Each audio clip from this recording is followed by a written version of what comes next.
grande revelação da Helly, que na verdade não é a Helly interna, mas sim a Helena, a externa fingindo ser a interna. A teoria que muita gente estava fazendo desde o primeiro episódio se confirmando, mas também Irving sendo demitido, quase matando ela. O que vai acontecer com ele? Eles vão atrás dele na vida real mesmo pra sumir com ele também? E o tema desse episódio, que é um dos mais diferentes de todos, os internos do lado de fora. Quais vão ser os impactos dessa revelação sobre a Helena, meu querido? Nesse vídeo vamos explicar, analisar esse episódio 4 de Ruptura. Se você quiser saber, cola aqui. Fala, povo bonito que assiste esse canal lindo chamado A Gente Faz Agora, tudo bom com você que tá assistindo? Eu tô bem demais, eu sou o João Victor, pra você que não conhece, e hoje estamos de volta aqui pra aquela análise semanal, aquele vídeo explicando o episódio de Ruptura, pra falar do episódio 4 da segunda temporada, porque, meu jovem, um dos episódios que mais bulgamente, um dos mais misteriosos, tem muita coisa pra falar sobre ele. Deixa esse like que ajuda muito na divulgação e se inscreva no canal pra você não perder nada da nossa cobertura de Ruptura. Já tem vídeo de detalhes ainda. E vamos lá, que é o seguinte, temos aqui um dos episódios mais diferentes da série até agora. Assim, em questão de cenário, de plano de fundo onde eles estão, é o mais diferente da série, contando todos da primeira e da segunda. O episódio que não traz a continuação direta do fato que a gente viu no episódio 3, do arco do Mark sendo reintegrado, agora ele vai ter acesso lá dentro, o interno e o externo se juntam, mas que traz alguns indícios e referências a isso, e é um dos episódios mais diferentes e misteriosos de toda a série. Eu digo aqui, eu não sei se alguns vão estar com a mesma sensação, mas a primeira vez que eu vi, eu achei o início e meio do episódio um pouco entediante de ficar acompanhando eles ali. Era intrigante ver eles andando na neve e tal, mas era entediante porque não acontecia exatamente alguma coisa. Mas o final é completamente recompensador. Só que aí vamos ponto a ponto pra gente poder explicar as coisas. A gente tem de cara um início que provavelmente é o próximo dia de trabalho após o episódio 3 lá do Mark sendo reintegrado. Ele provavelmente voltou lá pra Lumon pra ir trabalhar e o processo de reintegração deve demorar um pouquinho pra começar a funcionar. E nesse episódio não mostra eles indo trabalhar, só mostra o início do dia de trabalho deles, que é eles acordando do lado de fora da Lumon. Do lado de fora da Lumon, entre aspas, parece. A gente vê os internos acordando na neve. Primeiro o Irving, depois ele avista o Mark lá em cima. Do nada eles encontram a Helly, que a gente descobre que não é Helly depois. Eles encontram o Dylan. E aqui a gente começa a ser ambientado do que isso se trata. De cara eu já te adianto, muito provavelmente isso aqui é no andar de Ruptura. É dentro da Lumon, é algo que eles estão fazendo, manipulando ou a mente deles, ou que eles estão vendo em volta. Existe grande possibilidade dessa Dieter Egan National Forest, a Floresta Nacional do Dieter Egan, que é o irmão do Kier, dela não existir na vida real, eles apenas estão colocando eles lá pra poder viver isso. Assim, a gente não tem as provas suficientes, mas no próprio episódio a gente vê o Irv no final dele falando uma interna no andar de Ruptura, quem teria esse poder? Ele se referindo ali como um andar de Ruptura, e as imagens que ele vê na mente, o que acontece, muita coisa ali parece bem programada e manipulada, principalmente depois da revelação sobre a Helena. No caso a gente vê que tem uma TV esperando eles lá com um videozinho do Milchick que ele traz as informações. Primeiro a gente consegue entender o objetivo deles estarem lá, né?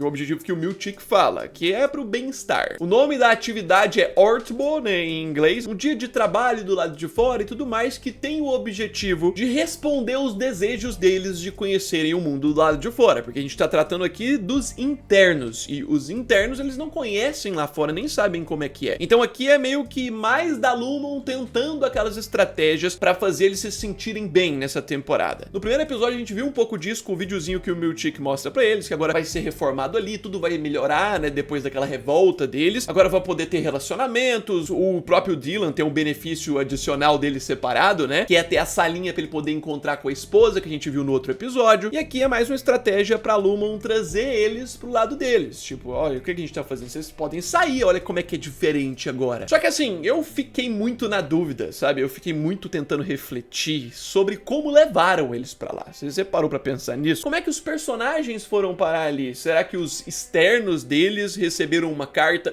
que tinham que encontrar num ponto de encontro específico, outro lugar, e aí lá a Lumon ativa a Ruptura e eles começam a trabalhar ali? Eu não acho que seja isso, porque os externos iam desconfiar. Tudo indica que que os externos foram normalmente no dia de trabalho ir trabalhar no prédio da Lumon e do nada os internos aparecem assim. Então, será que colocaram eles dentro de um caminhão, levaram pra um lugar, ou é lá no próprio andar de ruptura que é o que indica que eles têm alguma coisa que simula ou alguma coisa do chip dentro da cabeça deles faz com que eles vejam essa floresta? Existem algumas possibilidades relacionadas a isso. E assim, além do objetivo deles de fazer com que os internos se sintam bem com essa atividade do lado de fora, também tem o objetivo de reforçar a mitologia do Keir Egan. E aí a gente vê mais indícios de que isso aqui foi tudo completamente preparado e manipulado pela Lumon, tudo isso que eles estão vendo. Pelo ponto deles poderem ver clones deles. Eles verem, por exemplo, a versão do Mark ali, só que em menor qualidade, mais distante, mas esses clones sendo usados pra apontar a direção onde eles têm que ir. É tudo como se tivesse um caminho já organizadinho pra eles irem parar no lugar e irem contando a história sobre o Keir e o irmão dele pra eles. E assim, pelo livro, quando eles encontram e tem a revelação sobre o Dieter, né, o irmão dele, a gente já consegue uma ideia aqui, que é mencionada até pelo próprio Irv e o Dylan, de que essas versões deles, iguais a eles, que ficam apontando as direções que eles ficam vendo, seriam irmãos gêmeos. Basicamente aqui, a Lumon quer fazer com que eles entrem tanto na história do Keir e do seu irmão gêmeo, que colocaram irmãos gêmeos pra eles verem eles também estarem juntos com seus gêmeos. De forma que eles vão chegar até a cachoeira lá, o Woe's Hollow, né, o Vale de Woe, que é onde acontece a história do Keir com o irmão dele, e ali eles também vão estar com os gêmeos deles, eles vão poder se sentir bem. Esse é o objetivo da Lumon, colocar meio que esses clones deles pra ir apontando a direção de onde eles têm que ir, além de guiar o caminho. E aí a gente encontra o livro, né, como se fosse totalmente ocasional. Encontrar o livro do nada. Obviamente estava tudo premeditado para que eles encontrassem esse livro, ainda mais pela questão que a gente descobre sobre a Halle ser a Helena. Ela estava colaborando também para guiar toda essa historinha e esse caminho deles ali. Basicamente a gente tem um livro que tem o IV na capa, que é como se fosse o número 4 em algarismo romano, que se refere aos 4 novos anexos que o Keir ditou antes de sua morte, que é o que o Milchick revela lá na televisãozinha. E aí a gente vê o início, For Dieter, pro irmão dele, começando pelo capítulo 1, que já para adiantar aqui, em resumo, é a história de como o irmão gêmeo do Keir morreu, do Dieter. O objetivo do livro é guiar eles até o Woe's Hollow, que aparentemente foi onde tudo aconteceu e é um local extremamente marcante pra eles. Inclusive, nesse episódio, a gente tem a referência de que é marcante pra família Egan mesmo, porque a própria Helena lá no final tá lá contemplando o lugar com um olhar de saudosismo, então é um local marcante pra própria família. E assim, a gente tem aquele clima meio que Caverna do Dragão nesse episódio, eu senti, sabe? Eles andando nesse negócio místico e essa voz, esse livro contando essa história enquanto eles caminham pela floresta, muito Caverna do Dragão, só faltou o mestre dos magos aparecer falando códigos pra eles. E assim, especialmente quando aparece a versão do clone do Dylan, aqui a gente vê muito como é tudo muito artificial, sabe? Você vê que a qualidade do Dylan nessa imagem, do clonezinho dele que aponta a direção, é de baixíssima qualidade, parece uma animação, sabe? Um CGI extremamente mal feito. Isso aqui é porque a série é mal feita? Não é, tá? Isso aqui é de propósito pra série, é estar em baixa qualidade de propósito, porque senão nem precisava de CGI, era só colocar o ator lá e fazer essa cena. Então isso é pra mostrar que a Lumon tá usando uma tecnologia pra simular clones deles ali. Por isso está em baixa qualidade. Mas é aí que o ponto principal do episódio começa a surgir, que quando você tá assistindo a primeira vez, você não sabe que é o principal, mas as suspeitas sobre a Halle, que na verdade não é Halle. O primeiro a suspeitar verdadeiramente e não acreditar muito é o Irv,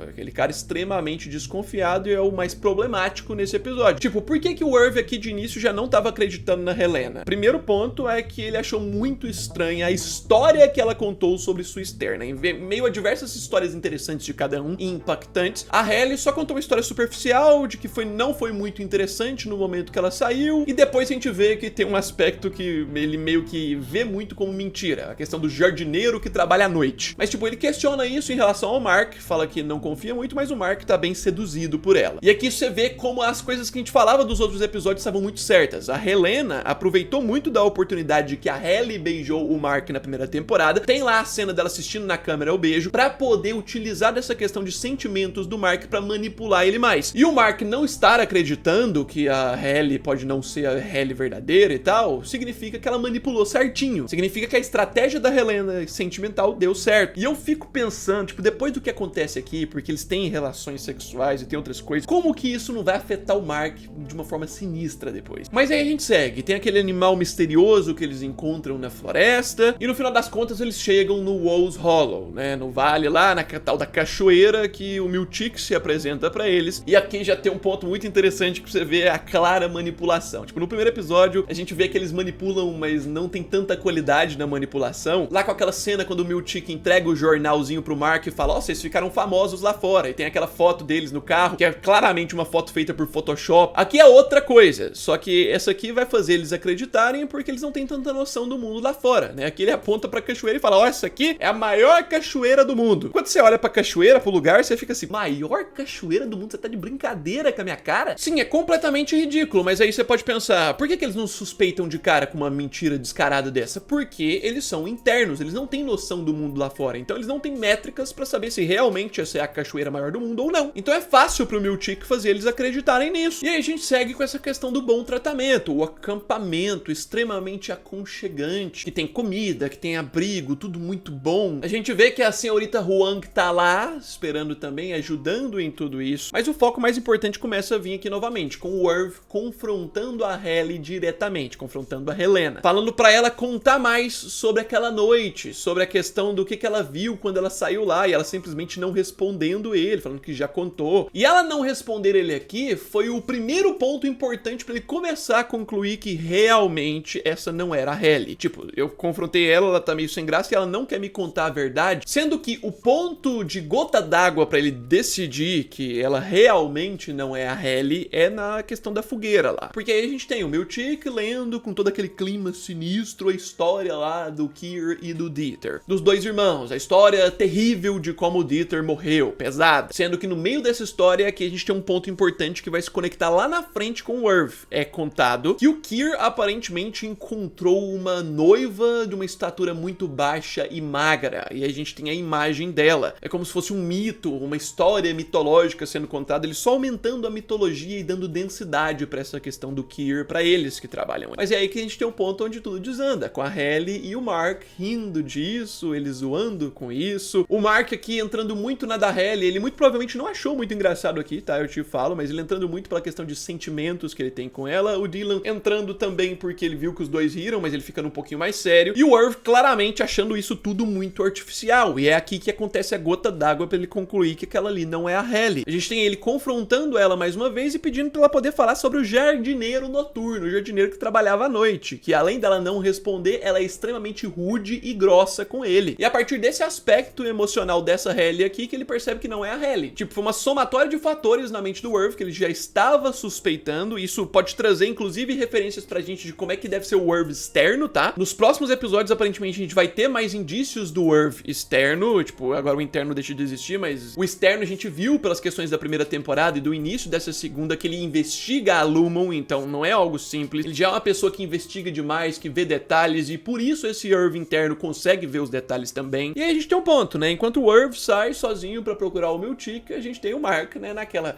eu tô com o coração batendo forte, vamos aproveitar, né? Abre a barraquinha. Oi, posso entrar? Depois de ver o final, né? Vendo essa cena, você consegue entender que a Helena manipulou o Mark certinho, mexeu com os sentimentos dele. Só que ao mesmo tempo também, isso aqui é algo referente à própria Helena, porque a gente viu, né, nos outros episódios, que a Helena Egan, ela é uma pessoa solitária, uma pessoa que vive em função da família, que o pai desprezou ela, que ela tem uma voz ativa na empresa, mas ao mesmo tempo não tem muita voz ativa. Então ela é mais sozinha, isolada, não tem um par, então meio que essa solidão que ela tem no mundo lá fora, ela se aproveita do Mark pra saciar essa solidão também. Sim, então é quase como se fosse a Helena lá de fora abusando do Mark, é um negócio pesado. Mas assim, como eu disse lá no início do vídeo, esse aqui é um episódio que não traz a continuação direta da questão da reintegração do Mark do episódio 3, que a gente ficou na dúvida, e agora? Já vai mostrar o Mark lá dentro e tal? Não, dá pra ver que essa reintegração é um pouco mais lenta, de forma que esse Mark interno que a gente tá vendo aqui ainda não tem os aspectos lá de fora, ele não tá muito assim, mas começa a aparecer esses aspectos. Por exemplo, quando ele tá junto lá, tendo as relações lá com a Helena, e ele vê nela a senhorita Casey, ele vê a Gemma, né, que é a esposa dele no mundo lá fora. Isso aqui acontece justamente porque o Mark fez a reintegração, ele deu o curto-circuito no chip e tá começando a funcionar. É algum bug do chip que vai fazer ele ver essas coisas diferentes, estranhas, assim como o Piri lá na primeira temporada bugou o chip também. O Piri via umas coisas bugadas ali no mundo real e tal, só que no nível dele tava muito mais sinistro, porque aparentemente ele não ouviu o Origab, por isso que ele morreu. Mas aqui o Mark já vê a senhorita Casey, a questão do conflito, né, do Mark em relação a isso vem à tona, né, no outro episódio ele até questionou a Halle conversando com ela, a Helena, né, se já que o externo dele tinha essa mulher que tá viva ali dentro e ele vai procurar por ela, dela, será que é certo ele ter uma relação com a Halle ali, não seria antiético? Fica esse conflito, porque a vida do interno ali é uma coisa, ele não vai ter os mesmos sentimentos pela Gemma, pela senhorita Cage, ele tem os sentimentos pela Halle, mas agora vai começar a misturar, o Mark externo tá vindo, porque fez a reintegração. Então a gente vai começar a ver um Mark que ao mesmo tempo que gosta da Halle, ele gosta da senhorita Cage, da Gemma, ele vai ficar bugando. Mas aí assim, eu tenho que falar sobre o ponto do Irv sozinho lá na floresta, porque a gente tem ele sozinho lá, ele cai, desmaia e aqui aparentemente ele tem um sonho. A gente vê que ele acorda com a roupa de trabalho, ele não tá com a mesma roupa de neve que tava antes, e encontra a extração de trabalho deles lá no meio do nada, e a gente tem uns aspectos interessantes. Primeiro, a gente tem o computador ali com os números ligados e as moscas ali na frente. Eu acredito que a melhor explicação pra isso aqui seria que a estação de trabalho tá abandonada há muito tempo, tá dando até mosca. Inclusive, você pode ver que os progressos de cada uma das caixinhas estão extremamente baixos, então ninguém tá trabalhando ali. Depois disso, ele vê algo que tá muito no subconsciente dele, que é o amor dele, que é o Burt. Ele vê o Burt trabalhando junto, que gera felicidade nele, muito provavelmente isso aqui reflete algo que ele queria realmente, o Burt trabalhando ali do lado. Mas depois ele vê aquela mulher, a tal da noiva, que é citada no livro do Keir lá e do irmão dele, que é metade do tamanho de uma mulher normal, parece meio que um zumbi, um negócio esquisito e que ataca. Alguns podem até querer teorizar, essa aqui pode ser uma filha do Keir, pode ser alguma coisa familiar e tal, mas a história que o Keir conta junto com o Dieter na floresta, os dois eram crianças, né? A gente devia voltar pro papai ou não, entendeu? Eles eram crianças, então não tem como ser muito isso. É algum ser mitológico. E depois disso a gente ainda tem mais aquele outro mistério do Irv vendo os números se embaralhando na tela. Eles se embaralham de uma forma muito sinistra, sem ninguém mexer. A gente vê que ele fica bem assustado e depois a gente começa a ver que os números começam a dar algumas formas, tipo uns desenhos esquisitos. É importante a gente perceber muito sobre esses desenhos, assistir e reassistir de novo e prestar atenção nisso, porque é bem possível que nos próximos episódios a gente tenha alguma referência sobre isso no Irv do mundo real, quando for mostrar ele. Mas aí vamos pra questão que direciona ao final do episódio, que é o mais importante aqui, não tem como, né? A gente tem o Mark, depois daquela noitada maluca, né? Ele acordando ali, a Halle não tá lá, a Helena, né? E a gente vê que ela tá lá na cachoeira, no Wolves Hollow. E o Irv, que já tinha concluído que tinha alguma coisa errada ali, só o detalhe final que faltava pra ele entender. Tipo, essa aqui não é a Halle, quem seria? Agora ele começa a entender que é, na verdade, uma externa, que é uma Egan. A única pessoa que teria um poder de enviar seu externo pro andar de ruptura, um Egan. E é aí que a gente tem o Irv surtando, né? Tipo, era algo que não era de se esperar no episódio ele fazer algo tão abrupto. Ele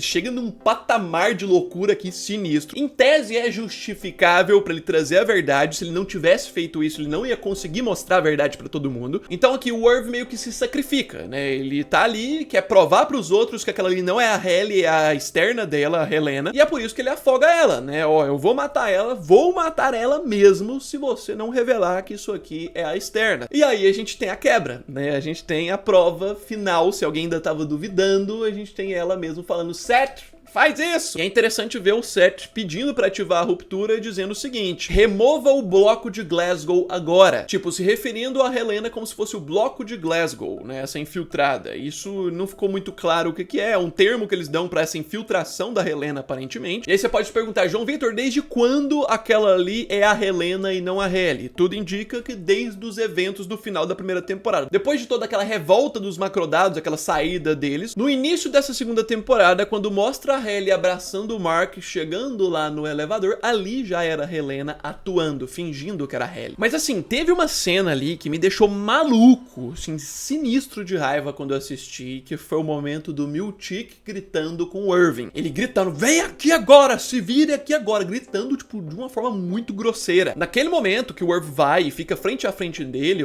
juro que eu fiquei torcendo demais, eu fiquei assim, agora vai, alguém vai acertar um soco na boca desse Milchick, vai derrubar, nocautear ele no chão. Agora vai. O Irv vai ter essa coragem. E o Irv não teve. Eu já comentei isso aqui algumas vezes, mas tem uma coisa que eu sempre me pergunto desde a primeira temporada dessa série, é por que ninguém agride o Milchick? Ninguém tem coragem. Ele não parece ser a pessoa maior que todo mundo em tamanho, que vai ser muito mais forte e tudo mais. Pode até ser um pouco, mas por que ninguém nunca encosta a mão nele? Eu começo a ter até teorias realmente de que esse chip impede eles de fazer alguma coisa nesse sentido, porque já tiveram tantas situações que você vê lá na primeira temporada, e principalmente essa aqui na segunda, era pra de fato alguém arregaçar ele na porrada, e a pessoa não faz, a pessoa só respeita as ordens brutas dele. Eu torci muito pra que o Irv acertasse um socão nele, mas não foi, fiquei triste com isso, e quero uma explicação, né? Mas a gente tem esse encerramento de episódio com o Irv morrendo, entre aspas. O Irv interno agora morrendo, sendo o fim dele. O Milchick falando pra ele que tudo que é relacionado a ele, pertence e tudo mais, vai ser apagado como se ele nunca tivesse existido. Justamente por quê? Porque ele fez algo grave, ele colocou a vida de alguém em xeque. Realmente, no quesito empresa, o cara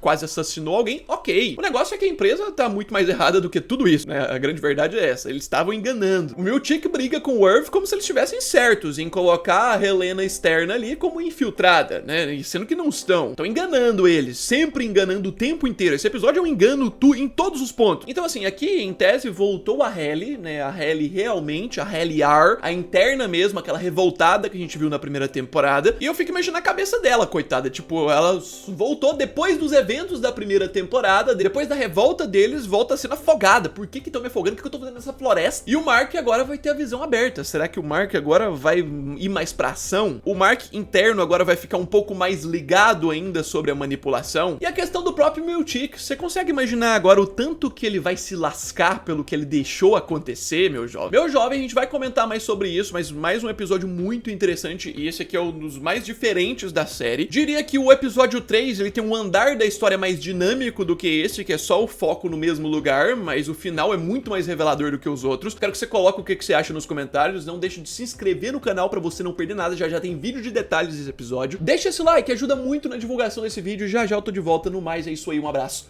fui!